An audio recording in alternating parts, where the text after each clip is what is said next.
സ്വർണ്ണക്കൊള്ള. അതായത് ഇപ്പോഴും എന്തോ പൊഹമറയായിട്ട് നമ്മുടെ മുന്നിൽ നിൽക്കുന്ന ഒരു കേസാണ് സ്വർണ്ണക്കൊള്ള. എവിടെ ഇതിന്റെ അവസാനം എവിടെയാണ് എന്നുള്ളത്, തുടക്കം നമ്മളൊക്കെ ഇവിടെ വരെ എത്തി, ഇതിന്റെ അവസാനം എവിടെയായിരിക്കും എന്നുള്ളത്, ആരിലേക്ക് എത്തും, എവിടെ വന്ന് ഇതിന് ഫുൾ സ്റ്റോപ്പ് ഇടും എന്നുള്ള കാര്യത്തിൽ ഇപ്പോഴും സംശയം. ഇപ്പൊ കഴിഞ്ഞ ദിവസം തന്ത്രിയെ അറസ്റ്റ് ചെയ്തു, വലിയ വാർത്തയായിരുന്നു. ഏതാണ്ട് ഒരു രൂപരേഖയൊക്കെ നമുക്കിപ്പം നമ്മുടെ മുന്നിലുണ്ട്. പക്ഷെ ഈ തന്ത്രിയെ അറസ്റ്റ് ചെയ്തതുമായിട്ട് ബന്ധപ്പെട്ട് ഇപ്പൊ സംഘപരിവാർ സംഘടനകള് രംഗത്തെത്തിയിട്ടുണ്ട്.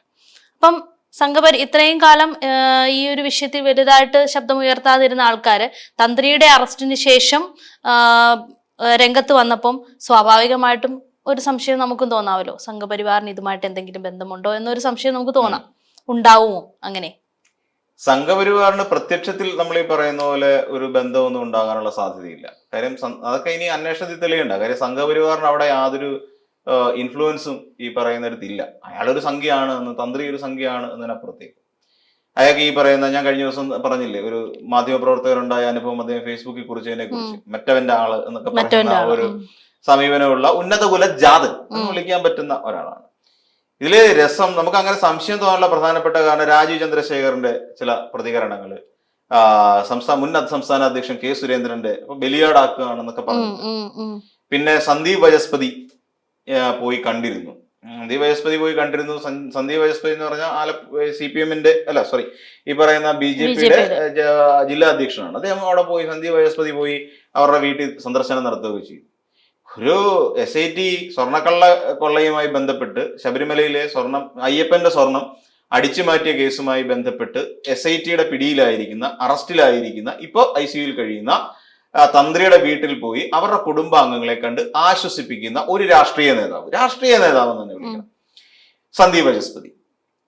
ഈ പറയുന്ന എത്ര പേര് അറസ്റ്റിലുണ്ട്? 11ാമതാണ് ഈ ഒരു അറസ്റ്റ് നടക്കുന്നത്. ഈ പറയുന്ന വേറെ ആരുടെയെങ്കിലും വീട്ടിൽ, അറസ്റ്റിലായ ആരുടെയെങ്കിലും വീട്ടിൽ ഈ സന്ദീപ് വചസ്പതി പോയിട്ടുണ്ടോ അവരെ കുടുംബക്കാരെ ആശ്വസിപ്പിക്കാൻ? പുള്ളി ഒരു ജില്ലാ അധ്യക്ഷനാണ്.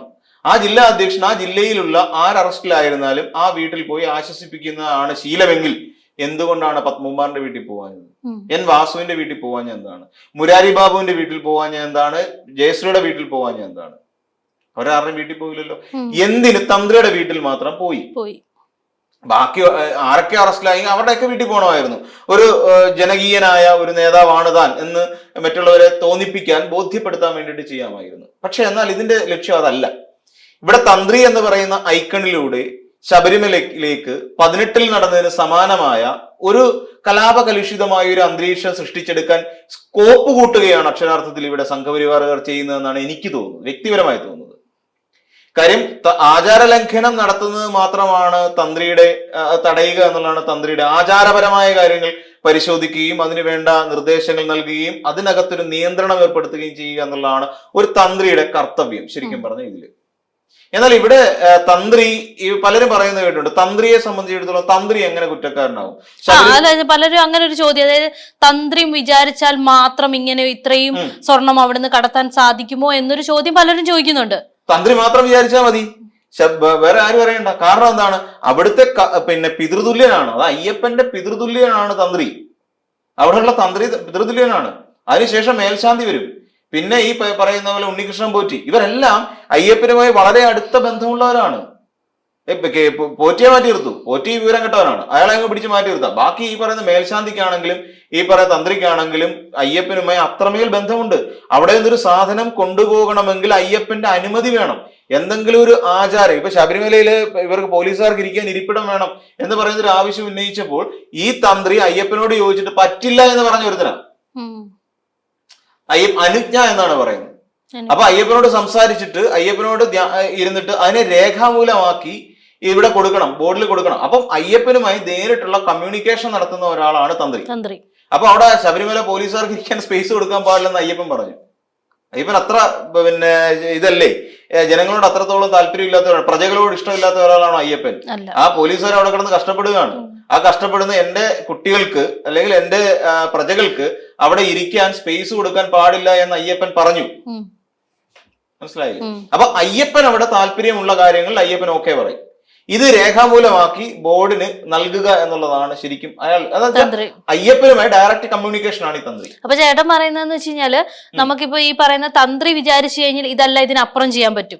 ഉറപ്പല്ലേ? ദേവസ്വം ബോർഡിന്റെ ഒന്നും ഉറപ്പല്ലേ? ദേവസ്വം ബോർഡ് കാരണം എന്താ, ഇതാണ് അവിടുത്തെ ആചാരം എന്ന് അയ്യപ്പൻ എന്നോട് ഇങ്ങനെയാണ് പറഞ്ഞത് എന്ന് രേഖാമൂലം കൊടുത്താൽ കാര്യം എന്താ, ദേവന്റെ പെർമിഷനൂടെ വാങ്ങണമെന്നാണ്.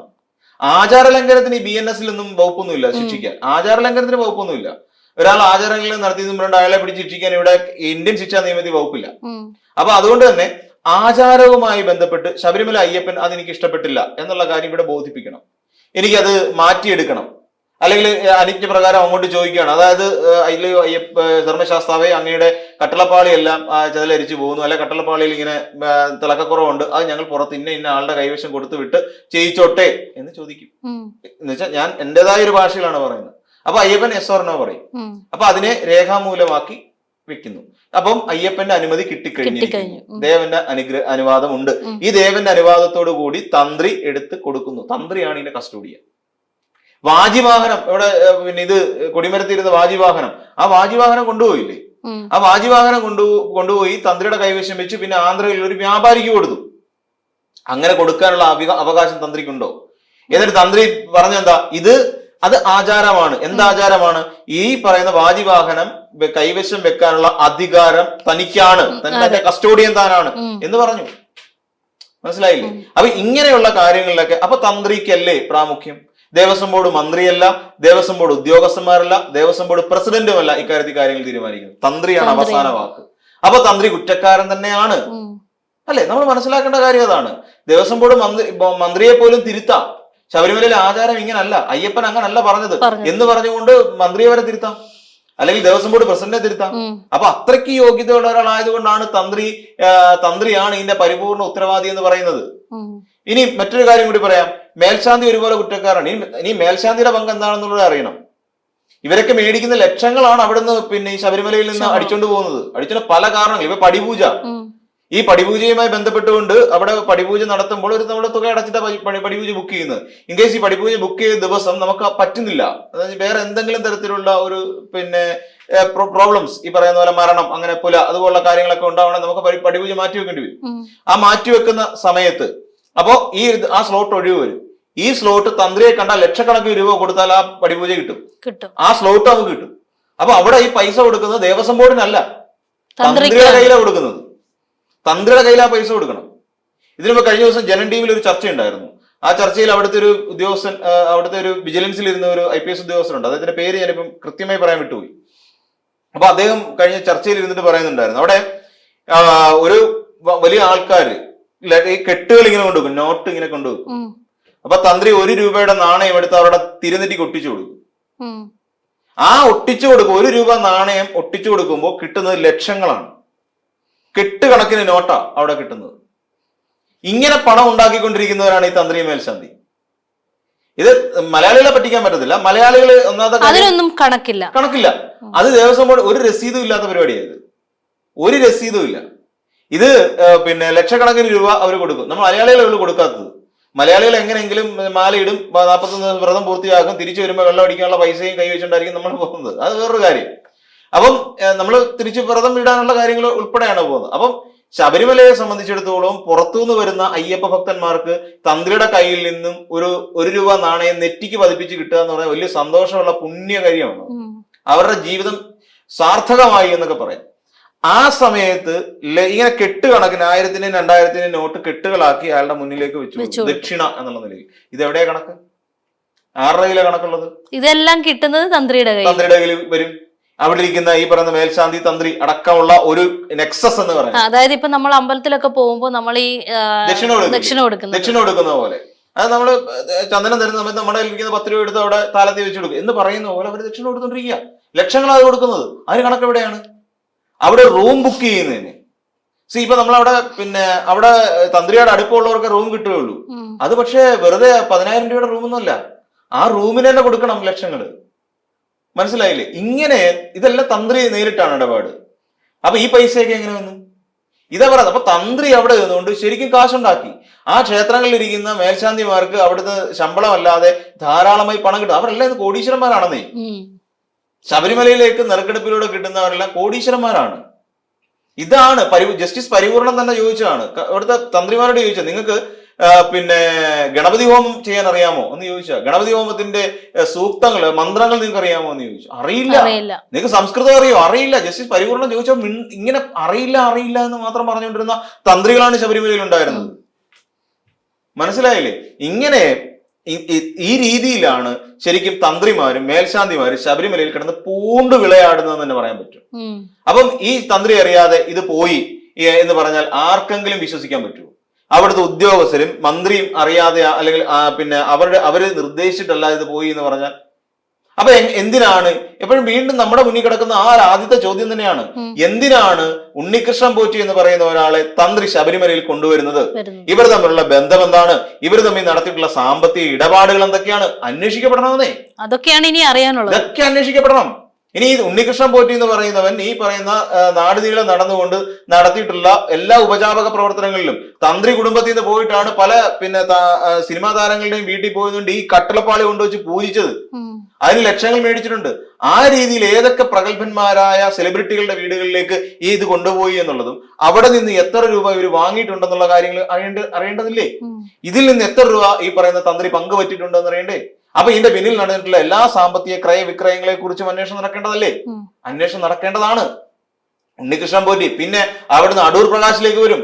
അടൂർ പ്രകാശ് എന്തിനാണ് ഉണ്ണികൃഷ്ണൻ പോറ്റിയുടെ കൂടെ അവിടെ പോയത്? പിന്നെ സോണിയാഗാന്ധി കാണാൻ പോയത്? അതും അന്വേഷണ പരിധി വരണം. ഇനി ഇവര് തമ്മിൽ എന്തെങ്കിലും തരത്തിലുള്ള സാമ്പത്തിക ഇടപാടുകൾ നടത്തിയിട്ടുണ്ടോ? ഇനി ഉണ്ണികൃഷ്ണൻ പോറ്റിയെ വേറെ ആരെയെങ്കിലും, അത് ഫോട്ടോ എടുക്കാൻ കഴിയാത്ത സോണിയാഗാന്ധി അല്ലാത്ത വേറെ ആരെയെങ്കിലും ഇയാൾ കൊണ്ട് പരിചയപ്പെടുത്തി കൊടുത്തിട്ടുണ്ടോ? അവിടെ ഏതെങ്കിലും തരത്തിലുള്ള സാമ്പത്തിക ഇടപാടുകൾ നടന്നിട്ടുണ്ടോ? സോണിയാഗാന്ധിയുമായി ബന്ധപ്പെട്ട് എന്തെങ്കിലും സാമ്പത്തിക ഇടപാടുകൾ നടന്നിട്ടുണ്ടോ? സോണിയാഗാന്ധിയുടെ കയ്യിലേക്ക് കൊടുത്ത പാരിതോഷികം എന്തായിരുന്നു? ഇതിന്റെയൊക്കെ ഫുൾ ഡീറ്റെയിൽ വേണം. അപ്പം ഈ പറയുന്ന പോലെ തന്ത്രിക്ക് ഇതിൽ നിന്നും എന്താണ് ലാഭം കിട്ടിയത്? വല്ല ബാംഗ്ലൂർ എവിടെയെങ്കിലും ഒരുതായിട്ട് കിടന്ന ഒരാളെ തന്ത്രി എന്തിന് ശബരിമലയിലേക്ക് കൊണ്ട് കയറ്റണം? ഈ ശബരിമലയിൽ തന്ത്രി കൊണ്ടുവന്ന ആളുകളെ അവിടുത്തെ ദേവസ്വം ബോർഡ് പ്രസിഡന്റ് ആയിരുന്ന UDF കാരായിട്ടുള്ള ആൾക്കാർ എന്തിനാണ് അവനെ അവിടെ ആക്കിയത്? ശബരിമലയിൽ പൂർണ്ണ സ്വാതന്ത്ര്യം കൊടുത്തത്?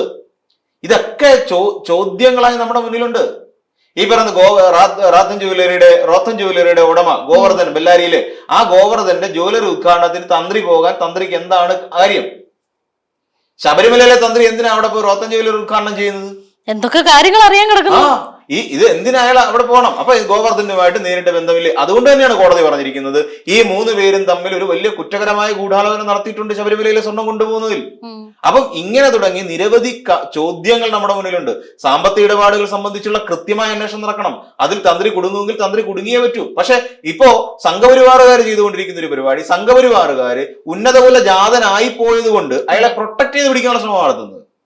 എന്നിട്ട് ശബരിമലയിലെ വിശ്വാസ സംരക്ഷണവും പണ്ട് ആചാര സംരക്ഷണത്തിന്റെ പേരിൽ കേരളത്തിൽ നടത്തിയ പോലെയുള്ള ഒരു കലാപത്തിലേക്ക് പോകാനുള്ള എന്തെങ്കിലും നീക്കമുണ്ടോ? അന്നും PS ശ്രീധരൻപിള്ള പറഞ്ഞത് ഗോൾഡൻ ചാൻസ് എന്ന് പറഞ്ഞ പോലെ ഇന്നൊരു ഗോൾഡൻ ചാൻസ് ഉണ്ടോ എന്നുള്ളതാണ് അവർ നോക്കിക്കൊണ്ടിരിക്കുന്നത്. അതിനാണ് സന്ദീപ് വചസ്പതിയെ പോലെയുള്ള ഒരു BJP-കാരൻ തന്ത്രിയുടെ വീട്ടിലേക്ക് പോയത്. അയാള് പിന്നെ ജയിലിൽ കിടക്കുകയാണ് പിന്നെ അയ്യപ്പന്റെ സ്വർണം മോട്ടിച്ചതിന്. അല്ലാതെ അയാള് പിന്നെ വയനാട് ദുരന്തത്തിൽ കാണാതായ ഒരു ആളൊന്നുമല്ല. അയാളുടെ കുടുംബത്തെ പോയി ആശ്വസിപ്പിക്കാൻ, അവിടെ കണ്ണീരൊപ്പാൻ. ഇവരുടെ ഈ പറയുന്ന ഇത്രയും വലിയ ആൾക്കാരുടെ വലിയ സ്നേഹവും കാര്യവും ഒക്കെ ഉള്ള ഈ സന്ദീപ് വചസ്പതി എന്തുകൊണ്ടാണ് പിന്നെ തിരുവനന്തപുരത്ത് 2 പേര് ആത്മഹത്യ ചെയ്തല്ലോ? 2 പേര്, ഒന്ന് തിരുമല അനിലും അതോടൊപ്പം തന്നെ വേറൊരു ചെറുപ്പക്കാരനും ആത്മഹത്യ ചെയ്തു, ആനന്ദ് കെ തമ്പി. എന്താ ഇവരുടെ വീട്ടിൽ പോയി ആശ്വസിപ്പിക്കാൻ ഇത്രയ്ക്ക് മാനുഷിക പരിഗണന മുറ്റി നിൽക്കുന്ന ഈ സന്ദീപ് വചസ്പതി? അവർക്ക് കൊണ്ട് 2 നേതാക്കന്മാർ ആത്മഹത്യ ചെയ്തു. അനന്തു എന്ന് പറയുന്ന വേറൊരു പയ്യൻ ഈ പറയുന്ന പോലെ RSSകാരുടെ കയ്യിലിരിപ്പ് കാരണം ആത്മഹത്യ ചെയ്ത ഒരു ടെക്കി. അവന്റെ കുടുംബക്കാരെ എന്താ ഈ സന്ദീപ് വചസ്പതി പോയി കാണാഞ്ഞത്? അതാണ് ഞാൻ പറഞ്ഞത്. അവരെ ആരെയും കാണണ്ട. അതേസമയം ഇയാളെ പോയി കണ്ടു കഴിഞ്ഞാൽ രാഷ്ട്രീയം മാത്രമല്ല, ഇവിടെ വലിയൊരു കലാപത്തിന് വേണ്ടി കോപ്പ് കൂട്ടാനുള്ള സാധ്യത കൂടിയുണ്ട് എന്നുള്ളതിനെ കുറിച്ച് വ്യക്തമായി മനസ്സിലാക്കി വെച്ചുകൊണ്ടാണ് BJP ഇനി ആ രീതിയിലാണ് പോകുന്നത്. എങ്ങനെയാണോ ഇവിടെ ആചാര സംരക്ഷണത്തിന്റെ പേരും പറഞ്ഞുകൊണ്ട് ശബരിമലയെ ഒരു കലാപഭൂമിയാക്കി മാറ്റിയത്, അതുപോലെ ഒരു ഉണ്ടാക്കി വെച്ചുകൊണ്ട് ഇടതുപക്ഷ സർക്കാർ ഈ രീതിയിൽ തന്ത്രിയെ പോലും, ശബരിമലയിൽ അയ്യപ്പന്റെ പിതൃതുല്യനായ തന്ത്രിയെ പോലും രാഷ്ട്രീയ ലാഭത്തിന് വേണ്ടി വേട്ടയാടുന്നു എന്നുള്ളൊരു പ്രചുര പ്രചാരം കൊടുക്കുന്നതിന് വേണ്ടി മാത്രമാണ്, അല്ലാതെ വേറെ യാതൊരു ഉദ്ദേശവും ഇല്ല.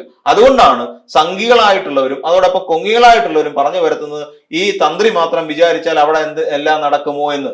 എന്നാൽ നടക്കും. കാര്യം അയ്യപ്പനുമായിട്ട് കമ്മ്യൂണിക്കേറ്റ് ചെയ്യാൻ പറ്റുന്ന ഒരേ ഒരാൾ ഈ പറയുന്ന തന്ത്രി മാത്രമാണ്. അല്ലാതെ ദേവസ്വം ബോർഡ് പിന്നെ മന്ത്രിയായ VN വാസവന് അതിനകത്ത് കയറുന്നുണ്ട് അയ്യപ്പനുമായിട്ട് ധ്യാന നിമഗ്നനായിരുന്നു കൊണ്ട് കമ്മ്യൂണിക്കേറ്റ് ചെയ്യാൻ പറ്റില്ല. അപ്പോ ഇതിനകത്ത് അയാൾക്ക് വ്യക്തമായ തന്ത്രിക്ക് വ്യക്തമായ പങ്കുണ്ട്, അത് തെളിയുക തന്നെ വേണം. ഇനി അതല്ല വേറെ ഇനി CPM-കാര് അറസ്റ്റിലാവും ആവട്ടെന്നേ, എന്താ പ്രശ്നം? CPM-കാര് അറസ്റ്റിലാവട്ടെ, ആര് വേണേ അറസ്റ്റിലാവട്ടെ. ഇപ്പോഴും പറയുന്ന ഒരു കാര്യമുണ്ട്, അവർ അറസ്റ്റിലാവണം. ആര് ഉപ്പ് തിന്നവൻ വെള്ളം കുടിക്കണം എന്ന് തന്നെയാണ് സംസ്ഥാന സർക്കാരിന്റെ നിലപാട്, പാർട്ടിയുടെ നിലപാടും അത് തന്നെയാണ്. അപ്പൊ ആ വഴിക്കേണ്ട കാര്യങ്ങൾ പോകും. ഇനിയും കിടന്ന് തുള്ളിയിട്ടോ കുറച്ചിട്ടോ ഒന്നും ഒരു കാര്യമില്ല. അന്വേഷണത്തിന്റെ വഴിക്ക് പോവും. ഹൈക്കോടതിക്ക് തന്നെ മനസ്സിലായിട്ടുണ്ട് അന്വേഷണം കൃത്യമായ വഴിയിലൂടെയാണ് സഞ്ചരിച്ചുകൊണ്ടിരിക്കുന്നത്. അതിനകത്ത് യാതൊരു വെള്ളവും ആരും ചേർക്കുന്നില്ല എന്നുള്ള കാര്യം ബോധ്യപ്പെട്ടിട്ടുണ്ട്. അത് മതി.